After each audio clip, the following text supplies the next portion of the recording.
नमस्कार, मैं अशोक कुमार पांडे। स्वागत है आपका टीसीएच पर। हाजिर हूं मिडिल ईस्ट की सारी अपडेट्स के साथ। सबसे बड़ी खबर तो यह है कि इजराइल और अमेरिका के प्लान एक के बाद एक फेल होते चले जा रहे हैं। दरअसल इस लड़ाई में घुस तो गया ट्रंप, अमेरिका घुस गया इस लड़ाई में, लेकिन ना तो कोई एग्जिट प्लान था और ना ही कोई और प्लान था कि लड़ाई अगर लंबी चलेगी तो करेंगे क्या। इन लोगों को दिन में सपना आया था कि बस आयतुल्लाह खामनेई साहब की हत्या हो जाएगी, दो चार उनके साथ के लोगों की हत्या हो जाएगी, ईरान की जनता सड़क पे आ जाएगी, सरकार पलट जाएगी और इनका कोई शाह रजा पहलवी जैसा पिट्ठू वहां कुर्सी पर बैठकर ईरान का सारा माल इनके खजाने में ट्रांसफर कर देगा। बस इतनी सी प्लानिंग के साथ ये लोग चले गए थे। इनको शायद मालूम नहीं था कि इजराइल की कुल उम्र 70 साल भी अभी नहीं हुई है। अमेरिका 200-250 साल पुराना देश है और 5000 साल पुरानी सभ्यता है ईरान की। ईरान कोई आज पैदा नहीं हो गया है। सऊदी अरब या बाकी देशों की तरह उसको नक्शे पर बनाकर बांट नहीं दिया गया है। ईरान का अपना एक इतिहास है, अपना एक कल्चर है जो इन लोगों से बहुत बहुत पीछे जाता है और इसीलिए आयतुल्लाह खामनेई की हत्या के बाद ईरानी सड़क पर तो आए, लेकिन अपनी सरकार के समर्थन में, अपने रहबर के समर्थन में, अपने मुल्क के समर्थन में सड़क पर आए। वो अमेरिका या इजराइल के लिए सड़क पर नहीं आए। तो इनकी पहली प्लानिंग तो वही खत्म हो गई। कुछ और प्लानिंग्स के बारे में समझ लेना बहुत जरूरी है कि अमेरिका इस समय किस मुश्किल में है, इजराइल इस समय किस मुश्किल में है। इनको यह लगा था कि सीरिया पर कब्जा हो गया, सीरिया में अपना प्यादा बिठा दिया गया तो हिजबुल्लाह पूरी तरह से खत्म हो गया। हिजबुल्लाह में एक सरकार बनवा दी गई, वहां की आर्मी से कहलवा दिया गया कि हम हिजबुल्लाह के हथियार छीन रहे हैं, तो हिजबुल्लाह पूरी तरह से खत्म हो गया, पेजर विस्फोट हो गया वगैरह वगैरह। एक बात मैं हमेशा कहता हूं, रेजिस्टेंस और आर्मी में फर्क है। रेजिस्टेंस जो होता है वो इतना गहरे अपनी जनता के साथ जुड़ा होता है कि आप कितनी भी तबाहियां कर दीजिए, नए लोग जगह लेने के लिए तैयार हो जाते हैं। कल हिजबुल्लाह के बारे में इजराइल के एक टीवी चैनल पर न्यूज चल रही थी, डिस्कशन चल रहा था और बहुत मजा आ रहा था सुन के, जब वो ये कह रहे थे कि हमें ये लगता था कि हमने हिजबुल्लाह को पूरी तरह से खत्म कर दिया है, अब हिजबुल्लाह हमारे लिए कोई खतरा नहीं रह गया है। लेकिन हिजबुल्लाह तो लॉन्ग रेंज की फायरिंग कर रहा है। हिजबुल्लाह की मिसाइलें सीधे तेल अवीव पर गिर रही हैं, स्ट्रेटेजिक ठिकानों पर गिर रही हैं। इन लोगों ने लेबनान को हुक्म दिया था कि सदर्न जो लेबनान है उसको पूरी तरह से खाली कर दें क्योंकि इजराइल उस पर हमला करने वाला है। हुआ यह कि इनका नार्दर्न इजराइल पूरी तरह से खाली हो रहा है, लोग घर छोड़ छोड़ के भाग रहे हैं, बंकरों के अंदर बैठे हैं क्योंकि हिजबुल्लाह लगातार फायर कर रहा है। हिजबुल्लाह ने कहा है कि हमने तो सीज फायर कर लिया था, लेकिन सीज फायर के बाद जिस तरह से इजराइल लगातार हमला कर रहा है वो हमारी मुल्क की सॉवरेनिटी के लिए खतरा है, खुद मुख्तारी के लिए खतरा है। इसलिए अपने मुल्क को बचाने के लिए हम इस जंग में शामिल हो रहे हैं। यानी हिजबुल्लाह अब ऑफिशियली इस जंग में शामिल हो गया है और जितनी ताकत उसके पास बची है वो भी काफी है इजराइल को हैरान और परेशान करने के लिए। यहां पर आप ये भी जोड़ लीजिए कि लेबनान में जो सरकार बैठी है वो अमेरिका के हुक्म पर काम करती है, इजराइल के हुक्म पर काम करती है। तो जब लेबनान पर इजराइल हमला कर रहा है तो अपने मुल्क को बचाने की जगह, इजराइल का मुकाबला करने की जगह, जो लेबनान की सेना है वो हिजबुल्लाह से ही हथियार छीनने की कोशिश कर रही है। तो हिजबुल्लाह अंदर लड़ रहा है अपनी आर्मी से और बाहर लड़ रहा है वो इजराइल से। और आप सोचिए कि इतने नुकसान के बावजूद, उसके दो हेड्स को मार दिया गया, कितना पेजर वाला घटना हुई, क्या क्या हुआ, सबके बावजूद अभी भी हिजबुल्लाह के पास इतनी फायरिंग कैपेसिटी है कि उसकी मिसाइलें तेल अवीव पर गिर रही हैं। बाकी जो चालें फेल हुई हैं उन पर जाने से पहले एक और बात, तेल अवीव पर जो मिसाइलें गिर रही हैं उसकी पर्याप्त वीडियोस क्यों नहीं आ रही? आखिर हम क्यों नहीं देख पा रहे हैं कि तेल अवीव के एग्जैक्ट हालात कैसे हैं? जॉर्ज गैलोवे को आप लोग जानते होंगे, पहले भी कई बार मैंने कोट किया है, बड़े जर्नलिस्ट हैं, दुनिया भर में घूम घूम के वो जर्नलिज्म अपनी करते हैं। उनका एक वीडियो आया, उन्होंने ये बताया कि इजराइल में ये रूल है, ये नियम बनाया गया है कि अगर वहां तबाही का कोई वीडियो कोई इजरायली भी पोस्ट करता है तो उसके ऊपर $500 का जुर्माना, शकेल में, जो वहां शकेल वहां की जो करेंसी है उसमें $500 का जुर्माना, हिंदुस्तानी तरीके से अगर सोचेंगे तो 45,000 से ज्यादा रुपए का, और साथ में 1 साल की जेल का प्रावधान किया गया है। यानी अगर कोई इजरायली अपने अगल बगल में हुई तबाही को वीडियो रिकॉर्ड करके ट्विटर पर डाल दे या फेसबुक पर डाल दे या टिकटॉक पर डाल दे तो उसके ऊपर जुर्माना भी लगेगा और उसको जेल भी जाना पड़ेगा, इस डर से जो लोकल लोग हैं वो वीडियोस पोस्ट नहीं कर रहे हैं। अब आप कहेंगे चलिए लोकल लोग तो पोस्ट नहीं कर रहे हैं, लेकिन पत्रकार क्यों नहीं पोस्ट कर रहे हैं? दुनिया भर के कुछ पत्रकार तो गए हुए हैं। तो एक जर्मन पत्रकार ने बाकायदा वीडियो अपना ट्विटर पर लगाया और बताया कि जो बाहर से पत्रकार गए हुए हैं उनको यह कहा गया है कि केवल सिविलियन में जो हमला हो रहा है, घरों वरों पर हमला हो रहा है, उनको तो आप थोड़ा बहुत रिकॉर्ड कर सकते हैं और रिकॉर्ड करने के बाद भी इजराइल की सेना से आपको इजाजत लेनी पड़ेगी कि आप दिखा सकते हैं या नहीं। यानी अगर तोड़फोड़ कहीं हुई है, किसी मिनिस्ट्री के ऊपर हमला हुआ है, मोसाद के हेडक्वार्टर पर हमला हुआ है, आईडीएफ के हेडक्वार्टर पर हमला हुआ है, तो वो सब आप नहीं दिखा सकते। केवल किसी घर पर हमला हुआ है तो वो आप दिखा सकते हैं, और वो भी तब दिखा सकते हैं जब इजराइल की आर्मी आपको इजाजत दे। तो उनका कहना यह है कि हम यहां पर हैं, सब देख रहे हैं, लेकिन कुछ दिखा नहीं सकते। और इसका सबसे अच्छा एग्जाम्पल हिंदुस्तान की गोदी मीडिया पेश कर रही है। गोदी मीडिया के भी कई सारे पत्रकार इजराइल गए हुए हैं। क्या दिखा रहे हैं? शुरू में तो गए तो उन्होंने तबाही तोड़फोड़ सब दिखाई, लेकिन 2 दिन से वो क्या दिखा रहे हैं कि इजरायली बीच पर बैठकर फुटबॉल खेल रहे हैं, मिसाइलें गिर रही हैं, लेकिन उनका कोई असर ही नहीं है।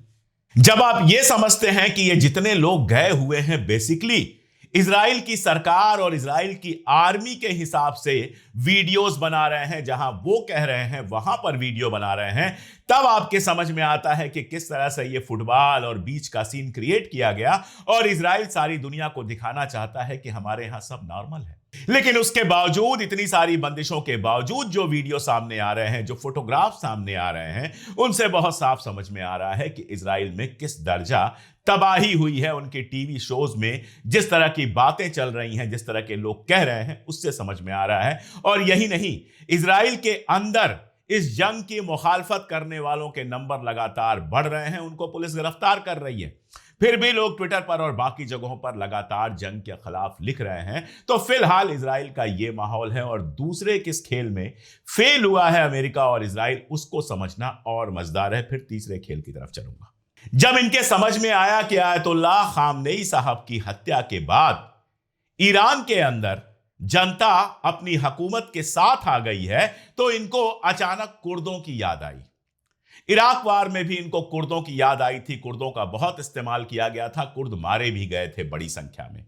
आईएसआईएस ने भी कुर्दों को निशाना बनाया था और बहुत सारे कुर्दों को मारा था। दरअसल कुर्दों की जो जमीन है, जब ऑटोमन साम्राज्य खत्म होता है, टूटता है, तो वो कई हिस्सों में बंट गई। एक हिस्सा इराक में है, एक हिस्सा ईरान में है और एक हिस्सा टर्की के अंदर है। और उनकी डिमांड है कि कुर्दों का अलग मुल्क बनाया जाए, और इसके सहारे अमेरिका उनको सहलाता रहता है, उनका इस्तेमाल करता रहता है।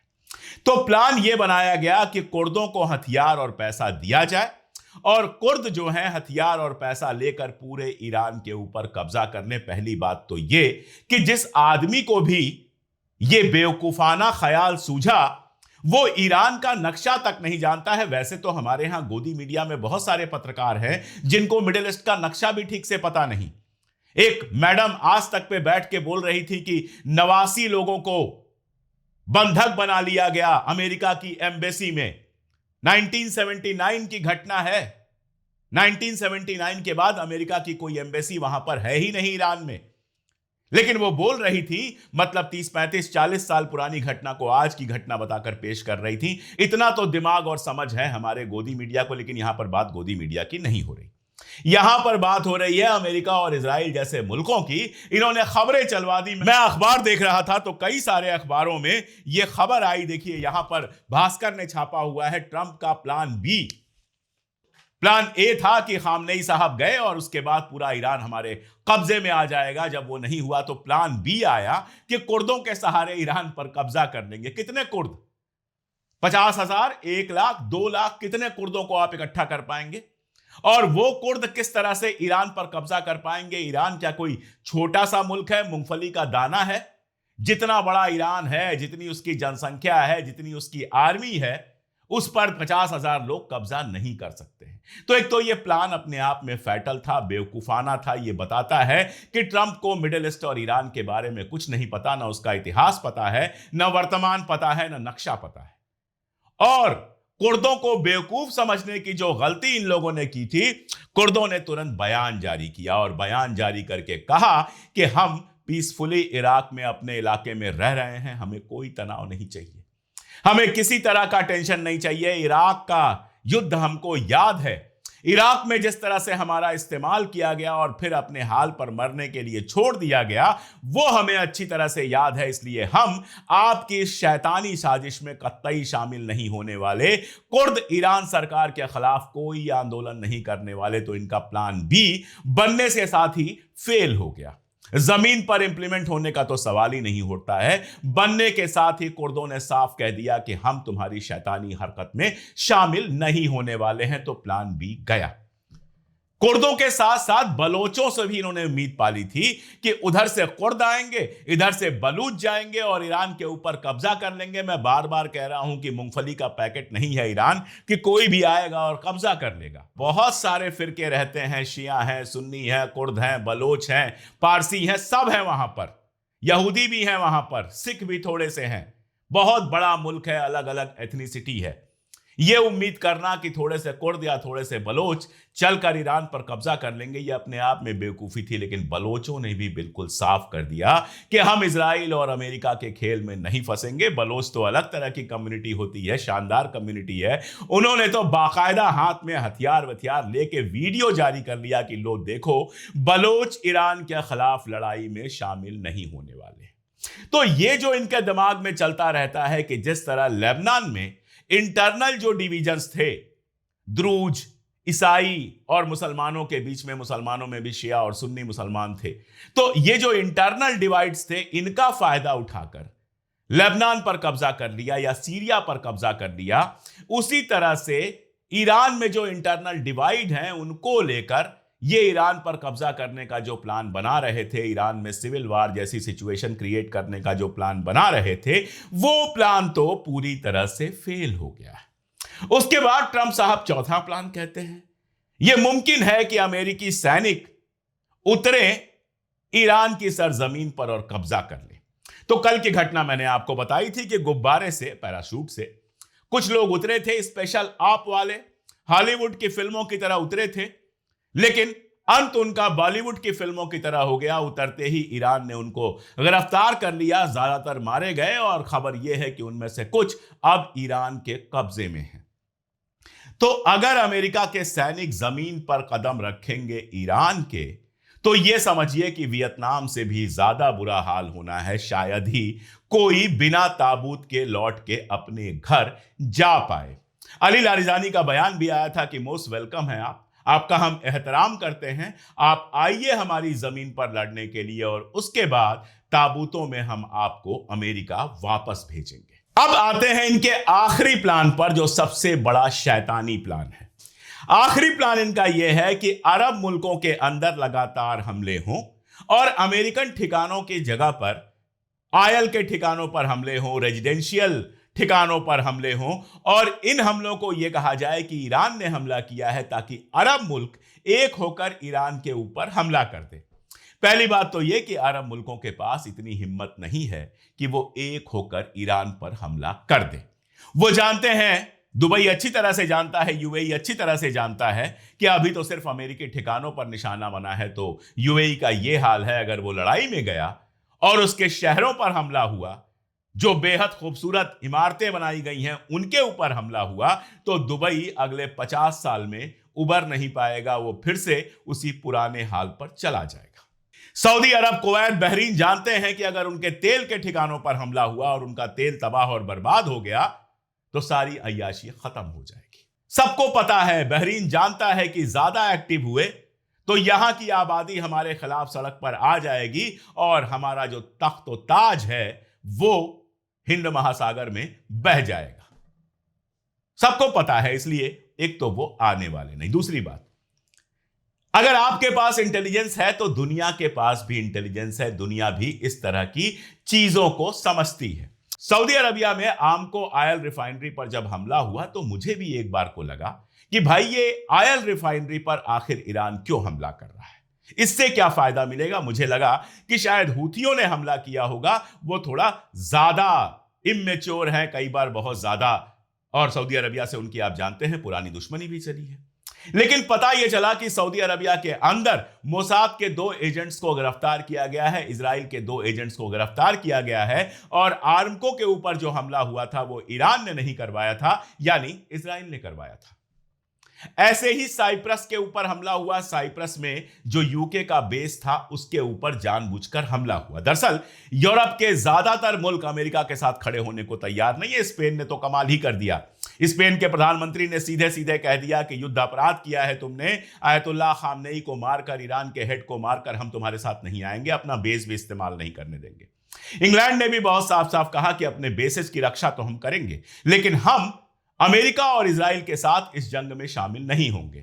फ्रांस भी नहीं शामिल होने वाला है। हद से हद हिटलर का जर्मनी शामिल हो सकता है, और कोई शामिल होने को तैयार नहीं है। कनाडा भी शामिल होने को तैयार नहीं है। तो ये चाल ये थी कि साइप्रस में यूके के बेस पर हमला किया जाए, उसे बताया जाए कि देखो ईरान तुम्हारे ऊपर भी हमला कर रहा है, इंग्लैंड तैयार हो जाए ईरान के ऊपर मुसलसल हमले करने के लिए। लेकिन इंग्लैंड का बयान आता है कि साइप्रस पर जो हमला हुआ था हमारे बेस पर, वो ईरान ने नहीं किया था। आप समझिए कि यूके से लेकर सऊदी अरबिया, कुवैत, सबको भड़काने की कोशिश की जा रही है कि ईरान तुम्हारे ऊपर भी हमला कर रहा है, इसलिए हमारे साथ जंग में शामिल हो जाओ। यानी दुनिया की सबसे बड़ी ताकत अमेरिका और उसका वेसल स्टेट इजराइल, दोनों मिलकर ईरान को हरा पाएंगे, यह उम्मीद उनको भी नहीं है। इसलिए दूसरों को शामिल करने की कोशिश कर रहे हैं। दूसरे बेवकूफ नहीं हैं, दूसरों के पास भी इंटेलिजेंस है। वो जानते हैं कि ये फॉल्स फ्लैग चलाए इसलिए जा रहे हैं कि कैसे भी उनको जंग में खींचा जाए, और फिलहाल कोई भी इस जंग में आने को तैयार नहीं है। तो ये चाल भी ट्रंप और नेतन्याहू की फेल हो चुकी है। असल में एक खबर अगर आप पढ़ेंगे जो टाइम्स ऑफ इजराइल में छपी है, इजराइल के अखबार में, जो ये बताती है कि इजराइल की 1/3 से कम जनता यह मानती है कि गजा के अंदर इजराइल की कोई जीत हुई है। तो आपके समझ में आएगा कि लोगों के घर गिराने से जीत नहीं होती। ईरान में भी लोगों के घर गिराए जा रहे हैं, 1000-1200 लोग मारे गए हैं, बहुत सारे रेजिडेंशियल घर गिराए गए हैं, लेकिन इससे जीत नहीं होती। यह बात नेतन्याहू को भी पता है, यह बात ट्रंप को भी पता है। ट्रंप बुरी तरह से फंसे हैं। कल उनका प्रपोजल भी जो था, जिसमें कहा गया था कि वो आगे लड़ाई नहीं लड़ सकते, बहुत थोड़े 6-7 वोटों से जीत पाए हैं। उनको पता है कि अमेरिका के अंदर उनका असर लगातार खत्म हो रहा है। $1 बिलियन रोज खर्च हो रहा है ईरान के अंदर, और अब तख्ता पलट की सारी संभावनाएं खत्म हो गई हैं। तख्ता पलट नहीं होगा ईरान के अंदर। कुछ जोकरों को बुलाकर, जो खुद को ईरानी कहते हैं या कहती हैं, न्यूयॉर्क या लंदन में जो फालतू के प्रदर्शन कराए गए थे, दुनिया भर में रहने वाले ईरानी अब उसके खिलाफ बोलने लगे हैं कि ये हमारे रिप्रेजेंटेटिव नहीं है। ये कैसे लोग हैं कि हमारे मुल्क के ऊपर बम गिर रहा है, हमारे रिश्तेदार, हमारे लोग मारे जा रहे हैं, और ये उसकी खुशी मना रहे हैं।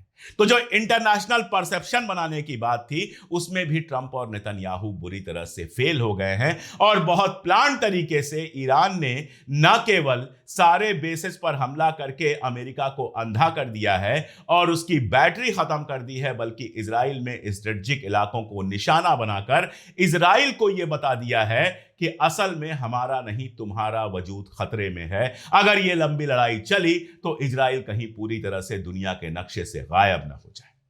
तो मोटा मोटी बात यह है कि अभी अगर देखा जाए, आप मरने वालों की संख्या वंख्या गिन के तुलना करेंगे तो बात समझ में नहीं आएगी। अगर नुकसान की बात की जाए और स्ट्रेटजी की बात की जाए तो अमेरिकन इजरायली स्ट्रेटजी बुरी तरह से फेल हुई है। मैंने आपको बताया कि कैसे उनका हर खेल लगभग फेल हुआ है, और ईरान स्टेप बाय स्टेप अपना मजबूत करता जा रहा है। इलाका भी, हमला भी, हिजबुल्लाह शामिल हुआ है, इराकी मिलिशिया लगातार शामिल है। पूरे अरब वर्ल्ड से लोगों का गुस्सा बाहर आ रहा है, इसलिए अरब मुल्कों के नेता कोई भी हरकत करने वाले नहीं है। इस बात से ईरान लगभग निश्चिंत है। अब सीधी लड़ाई इजराइल और ईरान के बीच में ही है, और बीच में ये जो अरब मुल्क थे जो इंटरसेप्ट करते थे, इनकी क्षमताएं खत्म कर दी गई हैं। तो लड़ाई जैसे जैसे आगे बढ़ेगी, इजराइल में और ज्यादा तबाही होगी, और अमेरिका में जितना प्रेशर पड़ने वाला है, कहीं ऐसा ना हो कि 10-12 दिन बाद ट्रंप कहे कि हमारा मकसद पूरा हो गया, अब हम बाहर जा रहे हैं, इजराइल और ईरान आपस में निपट लें। अगर ऐसा होता है तो नेतन्याहू दिन में तारे देखेंगे और रात को उनको क्या दिखाई देगा वो सोचना छोड़ दीजिए। तो फिलहाल ये हालात हैं, आगे भी जैसे जैसे हालात डेवलप होंगे मैं लगातार वीडियोस अपडेट करता रहूंगा, कुछ एक्सपर्ट्स के साथ भी बात करने की कोशिश करूंगा। अभी मैं दिन में 2 वीडियो करता हूं, कोशिश करूंगा ज्यादा वीडियो करने का अगर जरूरत पड़ी तो, लेकिन ये तो मैं कह ही सकता हूं कि कम वीडियो भले करूं, भले थोड़ा देर से खबर बताऊं, सबसे तेज का दावा नहीं सबसे सच का दावा तो मैं कर ही सकता हूं, और इसके गवाह आप लोग हैं। जुड़े रहिए हमारे साथ, देखते रहिए हमारे वीडियोस, और चैनल अगर अब तक सब्सक्राइब ना किया हो सब्सक्राइब कर लीजिए। अगर मेंबरशिप ले सकते हैं, स्क्रीन पर जो क्यूआर कोड है उससे ज्वाइन बटन दबा के, या पिन, या और जो हमारा एक डिस्क्रिप्शन होता है, पिन कमेंट और डिस्क्रिप्शन, उसमें लिंक हमने दिया हुआ है, कहीं से भी अगर आप हमारी मेंबरशिप ले सकते हैं तो वो हमारे लिए बड़ी ताकत बनेगी। हम बिना डरे बिना झुके वो सच आप तक लेके आएंगे जो ना गोदी मीडिया ला सकता है और बहुत सारा शोर करने वाले चैनल भी नहीं ला सकते। आज के लिए इतना ही, बहुत शुक्रिया।